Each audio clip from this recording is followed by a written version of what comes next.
How has the awareness of climate change changed since Cancun last year?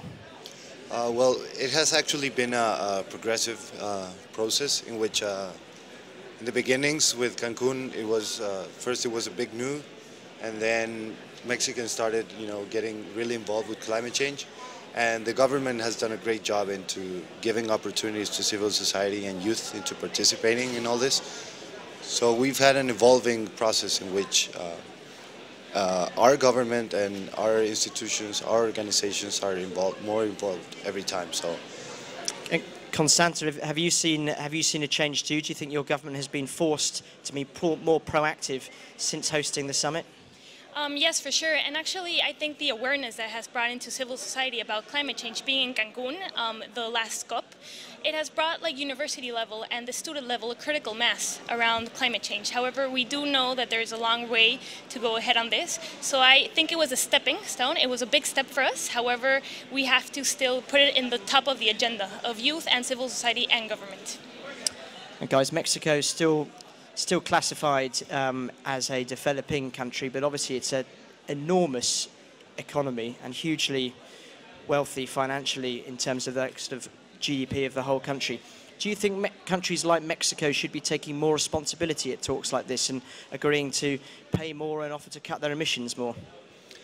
I do. I believe that developing countries should agree to commit to something, because we need to set an example for all different level of economies and governments, which because this is what we're here for. We're asking our governments locally to commit in mitigation and adaptation, and if we get that going, then other countries will follow.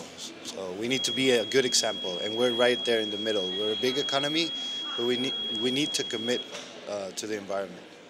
And Constanza, in Mexico relies heavily on oil, I imagine for income as well as to power all the cars. And there are problems too at home with Mexico. There's an ongoing war with the sort of drug barons and drug lords. How hard is it to encourage people to think and to raise awareness of this and make them realise that this is a problem that needs to be addressed right now? I think it's a big challenge for this because, as you say, there's a lot of problems we're dealing with on the local level.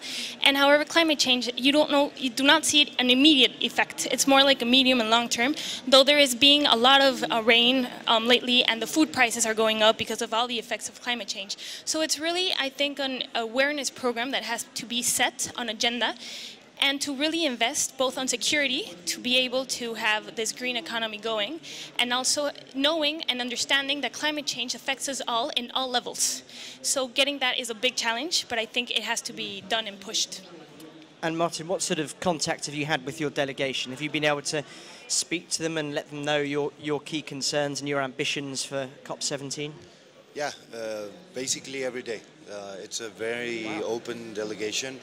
We've had talks with negotiators, the ambassador, and since they play a very important role last COP, so we're getting useful information, and we're also opening this forum to Latin American youth. So it's a lot of getting people involved and getting things try to go forward. And finally, Constanza, I mean, there's a tremendous amount of potential in Mexico. Is there what gives you optimism looking ahead to the future? Clearly, it's a very hot country, and you could cover yourselves in solar panels and be sort of charging up the electricity grid right now. For sure, I think Mexico has a great opportunity to really have a fast lane on this green development. It is in a strategic position, both geographically, and also the population is starting to push for solutions.